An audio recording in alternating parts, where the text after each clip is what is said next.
Good evening and welcome to Portfolio Watch. I'm Gugulethu Mfuphi, and our topic tonight is focused on investments in agricultural spaces.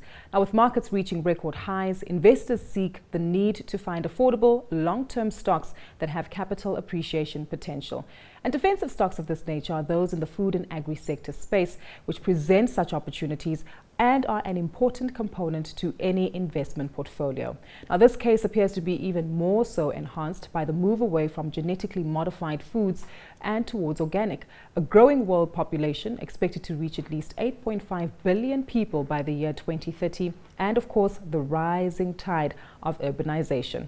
All of this, together with encouraging innovation, endowing agriculture to intensify and improve land usage, combating climate change, and sustainable management of natural resources, offer further reasons to invest in this sector. To tell us why, and of course potential stocks we need to be cognizant of, I'm joined by my guests in studio today, Chris Potgieter, CEO of Old Mutual Wealth Private Client Securities, and Byron, Portfolio Manager at Vestact.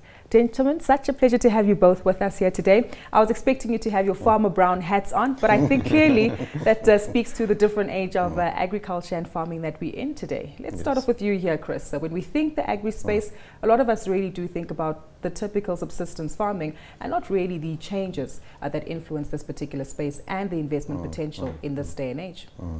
So this sector, in our opinion, has got a place in every long-term portfolio for the protection of wealth, for the growth of wealth. It's been a neglected space. Actually, over the last 5 years, we've seen the tech sector basically leading the way in terms of investments. But people forget that 10 years prior to that, actually agriculture and food were, one of the best performing sectors globally.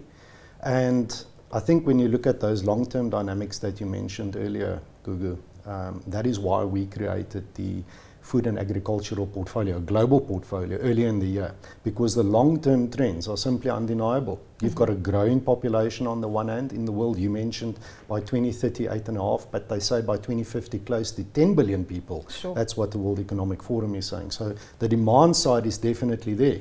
You also have at the same time growing middle classes. China's middle class is the size of the US population. In fact, it's larger than that. And with a growing middle class, you have increasing demand for high calorie intake per person, which means higher protein. Protein is only produced, through intensive farming. So even a bigger requirement on farmland to produce protein for the middle classes. You couple that to the supply side of declining arable land across the world. Arable land in the world only represents 6 to 7% of the land on earth. People forget it's so little.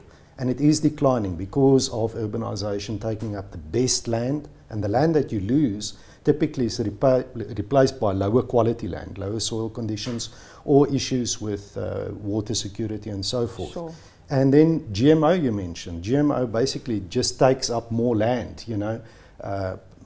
more hectares to produce the same output. So these supply and demand factors together with the fact that the sector has been neglected, so it shows better value to us is a very compelling proposition for the long term. A great proposition, no doubt. And as Old Mutual, we know that you have a continental approach to these things. And of course, you keep your fingers on the ground as to the potential for more investment in this particular space. Are we seeing more African-owned or more investment companies popping up within the agri-space that are actually proving to be fruitful investment opportunities here?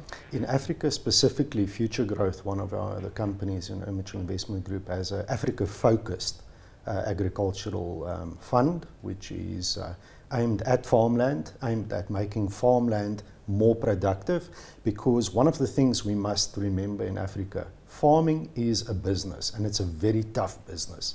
It's one of those businesses probably with most variables, compared to any other business. So it's a very tough business. You have to address it commercially. Yeah. You have to do it at scale in order for it to actually be profitable and to be sustainable in the long term. Makes a lot of sense there. Byron, usually the saying is meat and a man must eat. But of course, when it comes to your exposure and your experience and some of the stocks we'll touch on as well, it's interesting to note that there is a technology slant there. Almost sounds like an oxymoron, right? To agriculture and technology. But is that a growing particular trend when it comes to investment opportunities here? Certainly. I think, in fact, the innovation within the agricultural sector is probably underestimated. I mean, if you look back in history, I think we're using the same amount of arable land as we were in the 1960s when we were feeding 2 billion people. Now we're feeding 7 billion people. So a lot of that has to do with these innovations. And I know you get a lot of greenies that go around shouting that you know, these genetically modified products are terrible, but what they've actually done is they've made agriculture a lot more efficient. If it weren't for that kind of efficiencies, the pressure on the land would be a lot heavier. I mean, you could have a situation where, you know, you weren't able to feed the entire nation, and now all of a sudden you've got to start plowing the Kruger National Park because there's not enough space to grow the stuff. So efficiencies is absolutely key when it comes to agriculture. Like Chris said, there are of course a lot of variables out there. You know, the weather, of course, the prices of the soft commodities are moving all over the show, and these businesses don't have much control over that, so it can be quite volatile. Indeed, adding more to our headaches, and quite substantially so. On the topic of climate change, though, again, are there specific commitments that we also still need to see from various governments? Let's not bring up Trump maybe in this part of the conversation. No, of course, and it certainly is a factor we need to consider. I mean, we've seen a massive drought in the Western Cape. Before that, we had quite a bad drought on the eastern side of the country. Fortunately, that's been relieved, and that will create even more volatility. I mean, during the G7, when Trump walked out before the climate change talks, I think it's madness. It's almost like not caring about your own home. You know, who doesn't care about the environment or the climate that they live in? So we definitely need cooperation, but it's also a sensitive topic because we've seen industrialized, developed nations that have managed to grow and get to the points where they are with no regulation in that department. Now all of a sudden you've got countries that are trying to grow and trying to break the poverty cycles and so on, and they're hit with heavy regulation in how they, you know, push fumes and carbons into the air. So, you know, it is sensitive.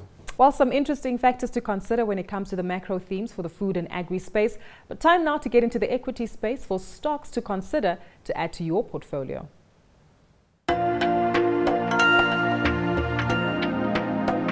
Talk about some of the investment stocks that we can look into adding into our portfolio, especially when it comes to those in the agri space. Chris, let's start off with you. There's an interesting pick that you have here, Deere & Co. Not very familiar to many in the South African audience. Give us some perspective as to what these companies entail. Well, Deere & Company, or John Deere as it's known locally, mostly amongst the farming community, but I think most people recognize the jumping yellow and green deer, the logo of John Deere. That is a company that probably represents the input side of the agricultural and food value chain. And by the way, when we construct the portfolio, we look at the whole value chain. So we try to take out some of the cyclicality that you see in commodities and in the inputs. You know, with some of the downstream activities, we're talking about the logistic companies, packaging companies, and even down to the wholesalers and the retailers. So that's our approach from a portfolio perspective. But Deere & Company is a fascinating company. I mean, today, this morning, Old Mutual listed locally. It was founded in 1845. It's a company with a long legacy. I'm very proud of the company. Deere & Company was founded in 1837, and one of the most remarkable things about this company is only had 9 leaders since it was founded, which tells you that the company is managed for sustainability. It comes from leadership level, it comes from the fact that the brand is trusted by farmers globally. It's also a single brand. Compared to some of its competitors, it's a single brand business, so you have other competitors like AGCO, Massey Ferguson tractors and so forth are supplied by them in New Holland, but those are all multi-brand businesses and they don't have the legacy that Deere & Company has. This company is truly fascinating from that perspective in that it truly represents global agriculture. It is predominant in North America, obviously. Canada and the US represent 60% of its sales, but it is expanding. It is also diversifying itself. It's a company that not just sells equipment, but basically ensures that the equipment can be financed effectively by farmers. And in that regard, even they've set up a fund to assist farmers with non-payments. So, farmers trust it also for that reason. Not only are you giving me the best equipment around, not only are you equipping this equipment with the best technology around to allow me to do my seeding and my harvesting most effectively, but you're helping me actually pay for this. You're helping me with after-sales service. And the company has got such a good reputation that the second-hand market for its equipment is probably one of its most profitable businesses. Sure. Yeah, so from our perspective, a key holding in our portfolio, probably if we look through the 2 ETFs that we have in the portfolio, it is our largest holding. Again, speaking to that story around sustainability. Absolutely. To pick up on a theme you mentioned just this morning, green vuvuzelas were a feature of the day at the JSC, and there's another green bottle that comes up with a stock pick that we have today, and that's Heineken. Now, when I think of that, I think a bunch of guys watching soccer, it's World Cup season, and indulging and engaging in some sports talk. But this actually features in the agri-space as a sustainable stock too. Byron? Yeah, I mean, Heineken has some fantastic brands. Amstel, Sol, we sing, it's starting to filter through in South Africa. Well, of course, AB InBev is heavily involved here, so, you know, there's a lot of competition. The only issue for me for a business like Heineken is the regulatory risk. I mean, if you go into Europe or developed worlds, you know, you're paying up to 9, 10 euros for a beer. And that's because a lot of it is quite heavily taxed. You know, it's a big burden on the state health systems and so on. So there are certainly risks involved with investing in a business like Heineken. But the brands are very, very solid. And we've seen how important those brands are because of the premium that AB InBev came and bought SAB Miller. In fact, Heineken were involved in that whole process. And it's probably too big now, AB InBev, to go and look after Heineken because, you know, that would be a complete monopoly. But the Heineken family, of course, you know, are very tight holders of the shares. And I think, you know, the brands will consistently perform. Indeed. Well, interesting that you mentioned that, but also on another stock that we do have as we continue with our list, Bayer also comes up, not listed in South Africa, but based here as well. And many often might confuse it for the pharmaceuticals link that it has, but I understand that it's a recent transaction with Monsanto is also one of those that adds to the competitive edge in the agri space. Yeah, so Bayer is a very interesting company. It's got a simple philosophy. It's one part medical and one part, you know, focused on chemicals and agriculture specifically.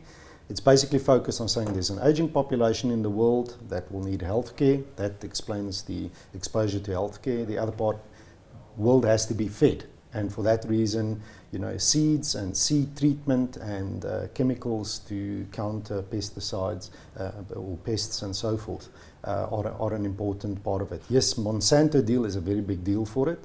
It is now squarely in the GMO space, which is a very contentious space as well. But again, you know, one has to strike a balance between these pressures of feeding the world in a cost-effective manner in the face of climate change. And some of these technologies that Monsanto and Bayer are developing are effectively to make these harvests, you know, not climate-proof, so to speak, but to basically get more per hectare in terms of produce in varying conditions from these crops that they support. So Bayer is a very interesting company. With the absorption of Monsanto, it will be one of only 4 companies that actually remain worldwide, and that probably accounts for 60% then of seeds and pesticides in the world. The 4 being the big Dow DuPont. There was a merger of Dow Chemicals and DuPont some years ago.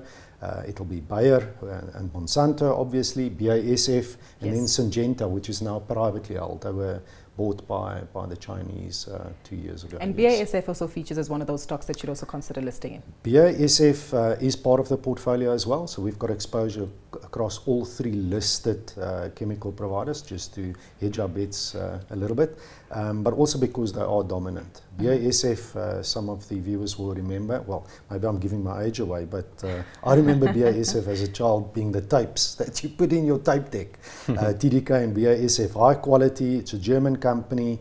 It is a precision chemical manufacturing company, so they specialize in chemicals, performance materials, a bit like 3M, and then agriculture is a very big part of it, and then oil and the oil industry as well. But what is interesting with this Bayer-Monsanto merger, the acquisition, the only viable buyer of those entities of Bayer, that through competition authorities now, their decisions have to be bought by someone else to ensure that there is enough competition remaining, is BASF. And they have, it appears, by our reckoning that they've actually bought those assets at a very attractive price. Sure. So yeah, certainly a very good company. Probably slightly better value, I would say, than even Bayer at this stage. A good note to press pause on just for the moment when it comes to our investigations of stocks to invest in the agri and food space. But do stay tuned. We'll be back after the break and we find out just how Apple, Aspen and Discovery play a role and feature on our list of equities today.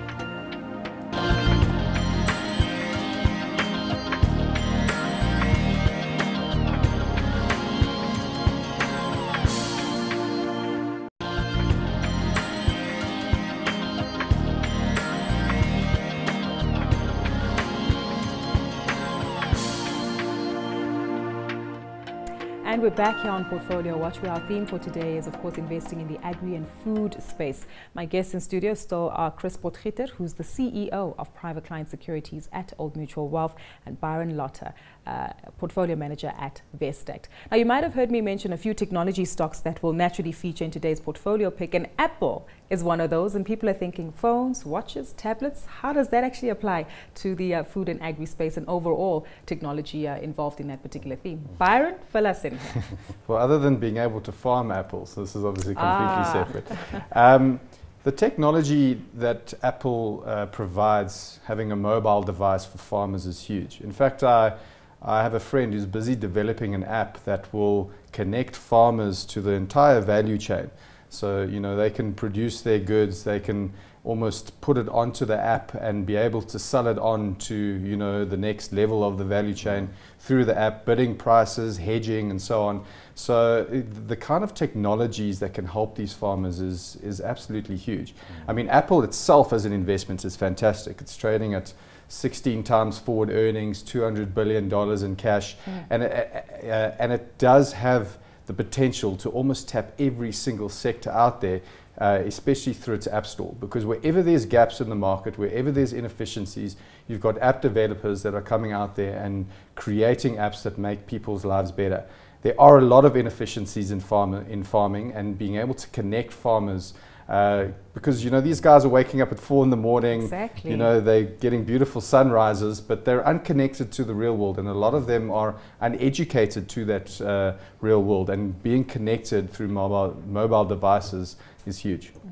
You wanted to add something like this? I would actually add to that, because the role of technology in connecting farmers with the market, but also farmers with the conditions that they farm in. So you think about a farmer trying to understand, you know, the quality of land, weather conditions, etc. All of that can be enabled by technology. We talk glibly about the Internet of Things, but farming actually has some very real applications. I mentioned that Deere & Company, for example, have invested heavily in technology in their combine harvesters, in their tractors and so forth, to use GPS to navigate effectively the territory more optimally, the territory that's being farmed, whether that being for harvest or for seeding or for ploughing, as the case may be. But these tech companies like Apple, and we also have actually Alphabet in the portfolio, do provide, you know, the framework whereby which farmers will have far more intelligence to buy their inputs, to put their produce in the market, to hedge it, as Byron says, but also to have better insight into the conditions that will allow them to optimize the yield from their farms. So Alphabet is very interesting, apart from its we all know Google Earth, we all know the mapping technology, but imagine if you can combine that technology with the kind of information that local farmers have of soil conditions. That will give you a map of Earth.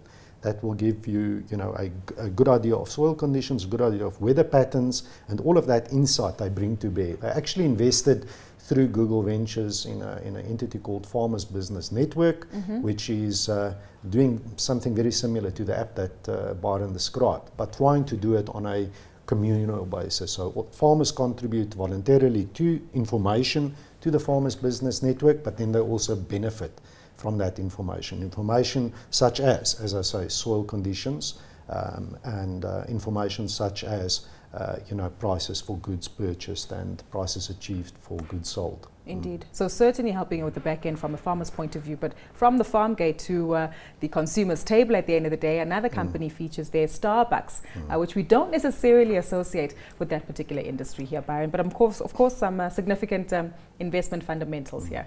Well, they're huge farming operations that go behind the scenes with regards to coffee.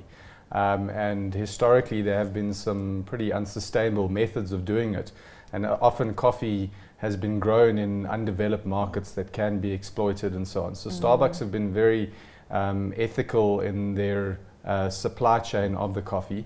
Of course, the business itself, I think, is a fantastic investment at the moment. They recently did an interesting deal with Nestle, where Nestle are putting $7.5 billion into the business in order to use the Starbucks brand for Nestle coffees. So Starbucks still have a lot of upside in that deal because they still have equity. But basically Nestle are now going to rebrand all their coffees to Starbucks and then use their massive distribution networks to supply that around the world. The share price has done badly since 2016, where it hit $60 a share. It's now trading about $50 a share. They had an update a few days ago which looked pretty bleak in North America. But I often think that the US investors forget that the rest of the world also has a lot of potential. And Starbucks see that. They have huge plans of expanding throughout China. And offering tea variations there, whilst also boosting the coffee offerings too. They actually had to close their tea stores. It didn't work out as well as they were expecting. The Tiavana, those Tiavana stores actually had to get closed. They still offer the Tiavana brand within Starbucks, but what they're trying to do is they're trying to convert a tea drinking nation into coffee drinkers. And it seems to be going really well. The brand is incredibly recognizable and doing very well in China.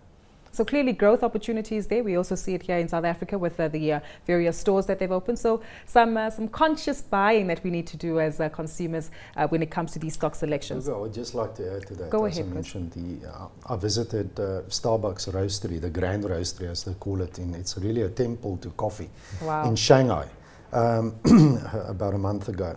And what they are attempting to achieve in China, the scale of it is truly enormous. The potential is truly enormous. Investors should be patient with this company. They did the same thing happened in Japan. Japan back in the 60s was a tea drinking nation. They are today a coffee drinking nation, with tea being seen as a more marginal beverage compared to coffee, and it's happening in China. And think about those numbers we mentioned earlier. 400 million people in China already in the middle class. 1 in every 5 people being Chinese. The opportunity is truly massive, and the appetite for coffee, certainly from the numbers we see, although it's small, it's picking up, and from what I saw firsthand, it's quite phenomenal. And what they've done in that roastery, which is very interesting, they show the whole value chain. They actually show where the beans come from. So it's a bit of a museum to coffee and a science lab for coffee as well. And the degree to which the Chinese engage with it is quite remarkable. Interesting dynamics with what you mentioned regarding Starbucks. But what about for us as consumers who interact with global companies like the Nestle's and of course the Unilevers, even locally, Tiger Brands and Pioneer Foods? Are there particular elements that we should be cognizant of when it comes to investing in some of these stocks? Byron? Are you talking from a sustainability Both sustainability, both from a growth point of view, and of course understanding that there are changing dynamics in the markets, like Tiger Brands, which unfortunately found itself in hot water recently with the listeria crisis. Yeah, I think it's pretty difficult for your average consumer to even know who owns which brands. I mean, these guys are so incredibly diversified, and for good reason, as we saw with Tiger Brands. The Enterprise Foods was actually quite a small division, and if you went through all their brands, and there's not many synergies between them. It's like from Doom to Energy to obviously all the breads and so on. Exactly. So these guys do try and diversify themselves. There is a big sort of head-on battle for solid brands, because it's quite clear that people are very conscious of the brands they purchase, and possibly it is behind the sustainability of the actions behind that. unfortunately, in a country like South Africa, where you've got people who, you know, are unemployed, they're more price conscious. I mean, you're not going to convince someone to buy a certain bread for R5 more just because they have better farming methods and more sustainable methods, and that's completely understandable. But you do find it's a very sexy theme, investing in the environment. You know, Woolworths, for example, are you know, very open and well, push it. You know, you wait in a queue to Woolworths, and then they've got a TV showing you how sustainable their farming is. They've got that clip with all the geese coming in and eating the bugs off the farms in the Western Cape. So it is a sexy theme, and you will get big corporates investing into it, and to try and grow their corporate brand, and that's, you know, that's a good thing. I think one of the other things that have unfortunately been negative for the big brands is the fact that in some sectors they are losing the battle against smaller, more focused brands. You talk about health conscious food, for example. I mean, the company that comes to mind, it's not part of our portfolio, is Kellogg's. Kellogg's was a behemoth, you know, in this space, but basically what it sold was these cornflakes. And effectively diets have shifted, consumer preferences have shifted, diets have shifted, and it's not just, you know, cornflakes, it's affected everywhere. And that is a challenge that faces all of these big brands, Nestle, Unilever, all of them. But you know, they have vast distribution networks, they have vast capital at their you know, at their disposal. And it's a matter of time, in my opinion, as they pick up. We've actually seen it with the you know, with beer, where craft brewers were basically, you know, a major threat to the larger brewers even 5 years ago. But the larger brewers have innovated. You know, they have themselves bought up some of these craft beers. They have themselves premiumized some of their own product to compete head-on with these craft brewers. And I think we will see the same thing when it comes to food. Sure. So constantly changing and innovation and development taking place within the agri and food space.